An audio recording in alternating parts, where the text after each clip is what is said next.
जय श्री कृष्ण। गीतांक 110 श्रीमद्भागवत गीता, पाँचवा अध्याय, कर्म संन्यास योग, श्लोक 5.4 और 5.5। ज्ञान योग और कर्म योग दोनों परम कल्याणकारी। प्रस्तुति योगी अंश रमेश चंद्र भार्गव।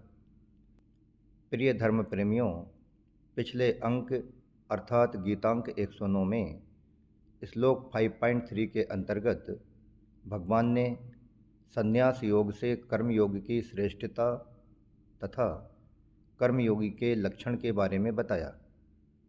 अब आगे भगवान श्लोक 5.4 और 5.5 में अर्जुन को बता रहे हैं कि ज्ञान योग और कर्म योग ये दोनों ही परम कल्याणकारी हैं।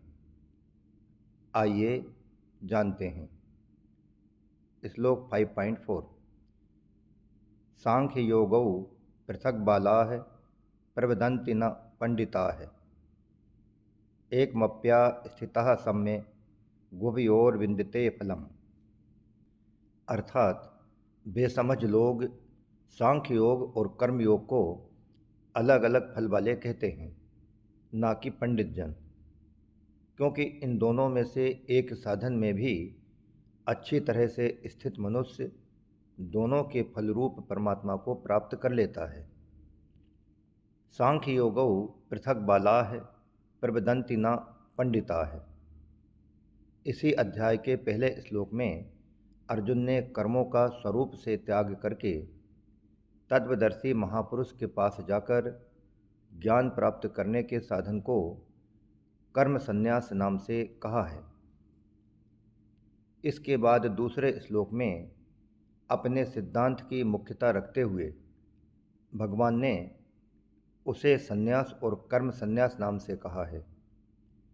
अब इस श्लोक में उसी साधन को भगवान यहाँ शरीर शरीरी के भेद विचार करके स्वरूप में स्थित होने को सांख्य योग कहते हैं। भगवान के मत में संन्यास और सांख्य पर्यायवाची हैं, जिसमें कर्मों का स्वरूप से त्याग करने की आवश्यकता नहीं है।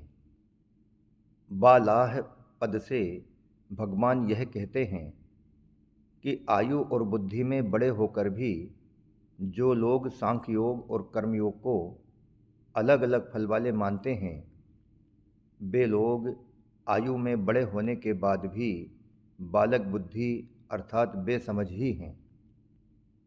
जिन महापुरुषों ने सांख्य योग और कर्मयोग के तत्व को ठीक ठीक समझा है, वे लोग ही पंडित अर्थात बुद्धिमान हैं। ऐसे पंडित जन सांख्य योग और कर्मयोग दोनों को अलग अलग फल वाले नहीं कहते। कारण यह है कि वे लोग इन दोनों साधनों की प्रणालियों को न देखकर उन दोनों के वास्तविक परिणाम को देखते हैं। दोनों साधन की साधन प्रणाली अलग अलग है। अतः स्वयं भगवान ने तीसरे अध्याय के तीसरे श्लोक में सांख्य योग और कर्म योग को दो अलग अलग प्रकार के साधन स्वीकार किए हैं। इस प्रकार सांख्य योग और कर्मयोग की साधना प्रणाली तो अलग अलग हैं, पर साध्य अलग अलग नहीं है। एक मप्या स्थितः सम्ये गुह्योर्विन्दते फलम्। गीता में जगह जगह सांख्य योग और कर्मयोग का परमात्म प्राप्ति रूप फल एक ही बताया गया है। श्लोक 5.5 यत् सांख्यैः प्राप्यते स्थानं तद्योगैरपि गम्यते एकं सांख्यं च योगं च यः पश्यति स पश्यति। सांख्य योगियों के द्वारा जो तत्व प्राप्त किया जाता है, कर्म योगियों के द्वारा भी वही तत्व प्राप्त किया जाता है। अतः जो मनुष्य सांख्य योग और कर्म योग को फल रूप में एक देखता है, वह ठीक देखता है। यत् सांख्यैः प्राप्यते स्थानं तद्योगैरपि गम्यते। पूर्व श्लोक के उत्तरार्ध में भगवान ने कहा था कि एक साधन में भी अच्छी तरह से स्थित होकर मनुष्य दोनों साधनों के फलरूप परमात्म तत्व को प्राप्त कर लेता है। उसी बात की पुष्टि भगवान उपर्युक्त पदों में दूसरे ढंग से कर रहे हैं कि जो तत्व सांख्य योगी प्राप्त करते हैं वही तत्व कर्मयोगी भी प्राप्त करते हैं। संसार में यह गलत मान्यता है कि कर्मयोग से कल्याण नहीं होता तथा कल्याण तो सिर्फ ज्ञान योग से ही होता है। इस गलत मान्यता को दूर करने के लिए ही यहाँ भगवान द्वारा अपि अव्यय का प्रयोग किया गया है। सांख्य योगी और कर्मयोगी दोनों का ही अंत में कर्मों से अर्थात क्रियाशील प्रकृति से संबंध विच्छेद होता है तथा प्रकृति से संबंध विच्छेद होने पर दोनों ही योग एक हो जाते हैं। दोनों ही साधकों को अपने अपने साधन काल में एक दूसरे के साधन को अपनाना पड़ता है। अर्थात कर्मयोगी को कर्मयोग के साधन काल में सांख्य योग के विवेक को अर्थात जड़ चेतन से संबंध विच्छेद को अपनाना पड़ता है और सांख्य योगी को अपने सांख्य योग के साधन काल में कर्मयोग की प्रणाली अर्थात अपने लिए कर्म न करने की पद्धति को अपनाना पड़ता है। सांख्य योग का विवेक प्रकृति पुरुष का संबंध विच्छेद करने के लिए होता है और कर्मयोग का कर्म संसार की सेवा के लिए होता है। सिद्ध होने पर अंत में सांख्य योगी और कर्मयोगी दोनों की स्थिति एक ही होती है। दोनों ही साधकों की अपनी अपनी निष्ठाएं होती हैं। गीता 3/3। क्योंकि यह संसार विषम है, यहाँ घनिष्ठ से घनिष्ठ सांसारिक संबंध में भी विषमता रहती है, परंतु परमात्मा सम है। अतः समरूप परमात्मा की प्राप्ति संसार से सर्वथा संबंध विच्छेद होने पर ही होती है। संसार से संबंध विच्छेद करने के लिए दो योग मार्ग हैं, ज्ञान योग और कर्म योग। मेरे सत स्वरूप में कभी अभाव नहीं होता, जबकि कामना आसक्ति अभाव में ही पैदा होती है। ऐसा समझकर जो असंग होता है उसी का नाम ज्ञान योग है।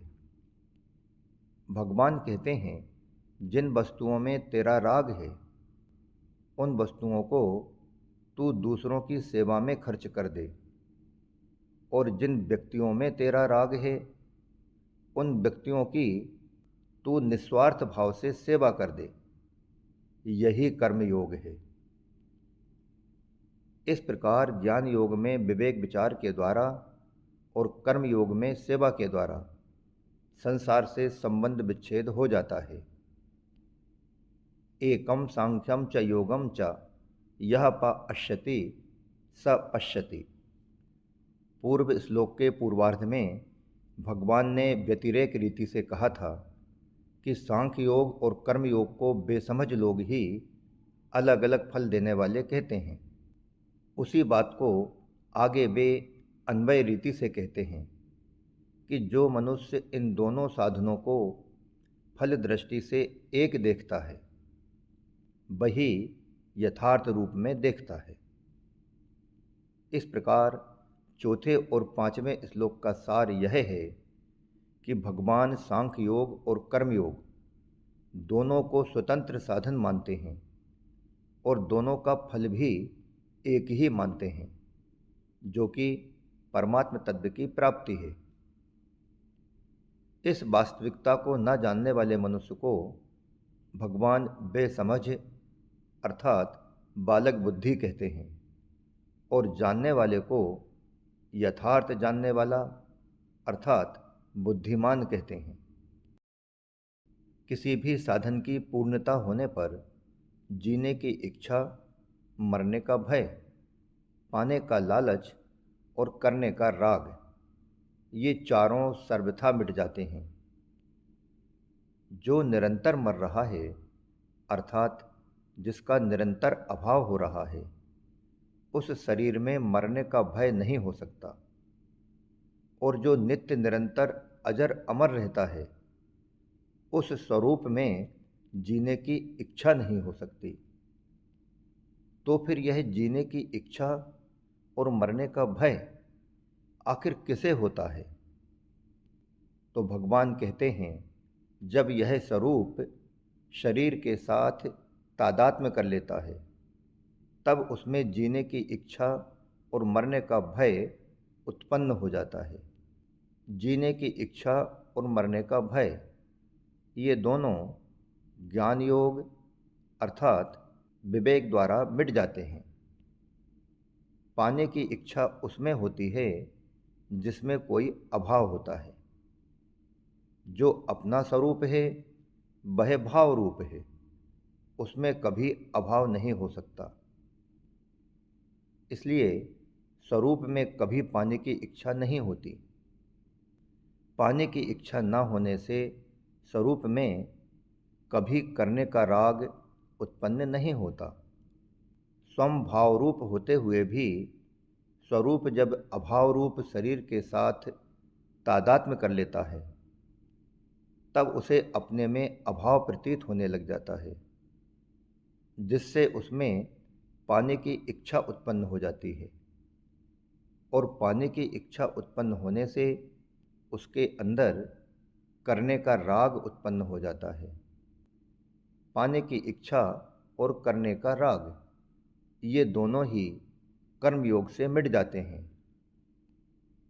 भगवान कहते हैं कि ज्ञान योग और कर्म योग, इन दोनों साधनों में से किसी एक साधन की भी पूर्णता होने पर जीने की इच्छा, मरने का भय, पाने का लालच और करने का राग, ये चारों सर्वथा मिट जाते हैं।